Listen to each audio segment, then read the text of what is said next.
Okay, so now we're into the stomach. So that lower esophageal sphincter would have been right there.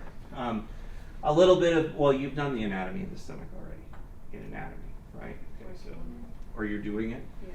Fundus is the round bit, right? The body is the bulk of the stomach, okay? It's sort of J-shaped. The stomach is J-shaped. The cardia is the part of the stomach that's closest to the heart.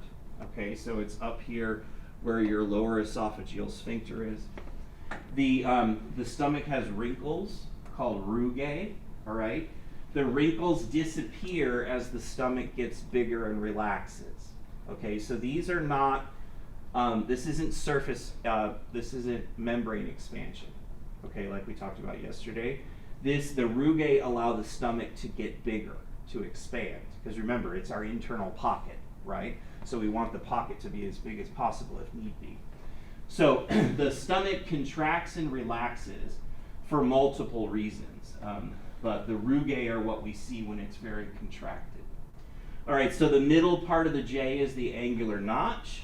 Okay, the antrum is this sort of funnel-shaped area right here. Like if you think of this as the narrow part of the funnel, this is the wide part of the funnel. The stomach ends in the narrow area called the pylorus. The pylorus has a sphincter, the pyloric sphincter, right? Normally the pyloric sphincter is closed. So materials in the stomach are trapped in the stomach until the pylorus opens briefly and lets some out. Okay, so that's sort of the basics. All right, so the stomach has a number of motor functions. First off is the receptive relaxation idea.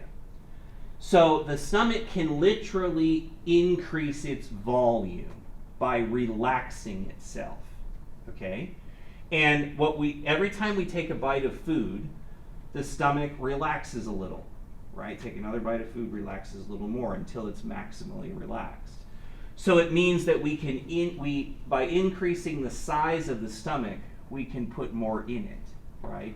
Good idea, because it means we don't have to eat meals as often, right? Because we can put a fair bit of food in us, go off and do other things while the digestion is happening, all right? So that's the first function, receptive relaxation. The second one is mixing, all right? The stomach has potent secretions, acid and proteases primarily. We talked yesterday about how in order for digestion to occur, we have to mix the secretions into the food we've eaten. Well, those are the mixing motions, okay? So the stomach undergoes peristalsis. It contracts and it pushes materials down and around up against the pylorus. Okay, the pylorus, here it's open, but normally the pylorus is closed. So if this is blocked, but we have pushing action, that's going to tend to keep things mixed up, right? So it's a bit like segmentation. So we have these peristaltic slow waves that keep things mixed up in the stomach.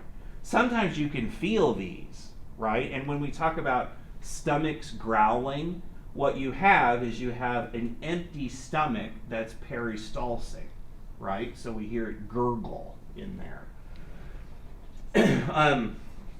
So from body to antrum, they gain strength as they move and they push things up against. Okay, so that's the mixing action. The third motor function is emptying. Ultimately, we need to get the material out of the stomach and into the duodenum if we're going to have digestion occur, right? But the duodenum is the controller of stomach emptying, because the duodenum has some work it has to do with the material that comes out of the stomach before it can move that material along. Okay, so emptying occurs a little bit at a time. Peristalsis, pushing things up, the pylorus opens briefly, a few mLs come out, and the pylorus closes again, right? The intestine does its thing with it, and then it'll ask the pylorus to open again. So while the stomach is creating the motion, it's the intestine that's controlling the emptying, all right? So the how often the pylorus is open is controlled by the intestine. Now, it is true that the pylorus is not completely closed. Liquids can pass through the pylorus fairly easily, right? So like when we drink water, for example, it doesn't get mixed. It just kind of slips through the little pyloric weakness.